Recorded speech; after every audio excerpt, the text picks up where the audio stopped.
Camp కార్యాలయం తరలింపుపై తదుపరి చర్యలు వద్దని ఆంధ్రప్రదేశ్ హైకోర్టు ఆదేశించింది. పిటిషన్ విచారణ జరిపే వరకు ఆఫీసుల తరలింపు వద్దని కూడా ప్రకటించింది.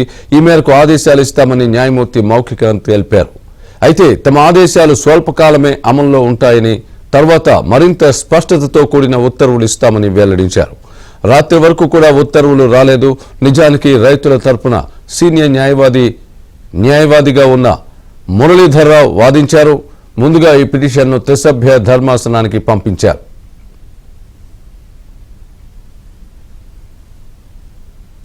ఇదే అంశానికి సంబంధించి పూర్తి అప్డేట్ మా ఏపీ బ్యూరో చీఫ్ రామారావు అడిగి తెలుసుకుందాం. రామారావు, చెప్పండి, ఈరోజు హైకోర్టులో వాదోపోదాలు ఏ విధంగా జరిగాయి? క్యాంపు కార్యాలయాల తరలింపు, ఏదైతే ప్రభుత్వ ఆఫీసుల తరలింపుకు సంబంధించి ఏదైతే స్టేటస్ కో ఉండబోతుంది అన్న వచ్చిన వార్తల నేపథ్యంలో ఈరోజు హైకోర్టులో ఏం జరిగింది? జస్టిస్ న్యాయమూర్తులు ఏం చెప్పారు? స్వామి, ఉత్తరాంధ్ర అభివృద్ధి పేరుతో క్యాంపు కార్యాలయాలను విశాఖపట్నంలో ఏర్పాటు చేయాలని, ఆ ముప్పులో రాజధాని విశాఖపట్నం తరలింపు కోసం ప్రభుత్వం ఇచ్చిన ఉత్తర్వులను అడ్డుకోవాలి అని చెప్పి రాజధాని రైతులు వేసిన పిటిషన్ పై ఈ రోజు తుది విచారణ జరిగింది. ఈ రోజు మధ్యాహ్నం 2:30 గంటలకు ప్రారంభమైన విచారణ సుదీర్ఘంగా కొనసాగింది.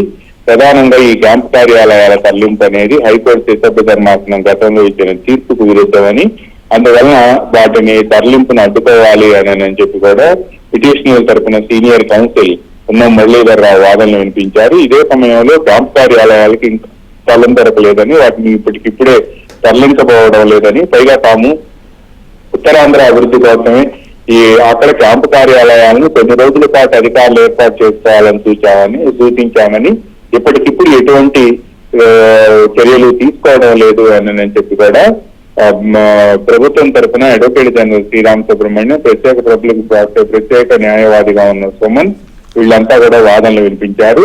అయితే ఈ రోజు అంతకు ముందే అడ్వకేట్ జనరల్ వాదనలు వినిపిస్తూ ఈ పిటిషన్ ను రాజధాని కేసును విచారిస్తున్న త్రిసభ్య ధర్మాసనం ముందుకు పంపాలి అని చెప్పి విజ్ఞప్తి చేశారు. అయితే ఈ రోజు న్యాయమూర్తి విచారణ ప్రారంభమైన వెంటనే ఈ పిటిషన్ ను త్రిసభ్య ధర్మాసనం ముందుకు పంపుతున్నామని, అయితే త్రిసభ్య ధర్మాసనం విచారణ చేపట్టే వరకు కూడా ఈ పిటిషనర్ల తీవ్ర ఆందోళన నెలకొని ఉండటంతో కార్యాలయాల తరలింపుపై యథాతథ స్థితిని పాటించాలని, అంటే స్టేటస్ కో విధిస్తున్నట్టు ప్రకటించారు. కానీ ఈ ఆదేశాలను మౌఖికంగానే మాత్రమే ఇచ్చారు. అయితే ఈ ఆదేశాల్లో మరో స్వల్ప మార్పు కూడా జరిగింది. కేవలం తాము ఇచ్చిన ఈ స్టేటస్ కో ఆదేశాలు స్వల్పకాలం మాత్రమే అమల్లో ఉంటాయని, అంటే ఏదైతే ఇప్పుడు ఈ కార్యాలయాల తరలింపు వద్దు అని చెప్పి రైతులు పిటిషన్ వేశారో, ఈ పిటిషన్ ని త్రిసభ్య ధర్మాసనం విచారణ చేపట్టే వరకు మాత్రమే తామిచ్చిన ఆదేశాలు అమల్లో ఉంటాయి అని చెప్పి న్యాయమూర్తి మౌఖికంగా ప్రకటించారు. అయితే దీనికి సంబంధించిన మరింత స్పష్టత ఇస్తూ ఉత్తర్వులు ఇస్తాము అని కూడా ఆయన మౌఖిక ఆదేశాలు జారీ చేశారు. ఈ నేపథ్యంలోనే ప్రభుత్వం తరపు న్యాయవాదులు మాత్రం త్రిసభ్య ధర్మాసనం ముందు రాజధాని కేసులు విచారణలో ఉండటంతో అక్కడికే ఈ పిటిషన్ పంపాలని తాము కోరినప్పటికీ ఆ పిటిషన్ మాత్రమే అక్కడికి పంపాలి అని చెప్పి వాళ్ళు కోరారు. ప్రధాన న్యాయమూర్తి ముందు సోమవారం తాము ప్రస్తావిస్తామని, అప్పటి వరకు కూడా ఎటువంటి మధ్యంతర ఉత్తర్వులు వద్దని కోరారు. పైగా త్రిసభ్య ధర్మాసనానికి సింగిల్ జడ్జి ఉత్తర్వులు ఇవ్వటం అనేది ఆ ధర్మాసనానికి సూచించినట్టు అవుద్ది.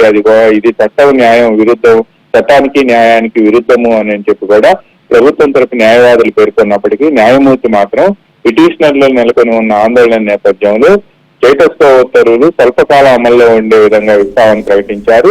ఇప్పటి వరకు కూడా దీనికి సంబంధించిన ఉత్తర్వులు అయితే ఇంకా లిఖితపూర్వకంగా రాలేదు స్వామి. ఉత్తర్వులు వచ్చిన తర్వాత దీనికి సంబంధించిన ఆదేశాల్లో స్పష్టత అర్థమయ్యే అవకాశం ఉంది.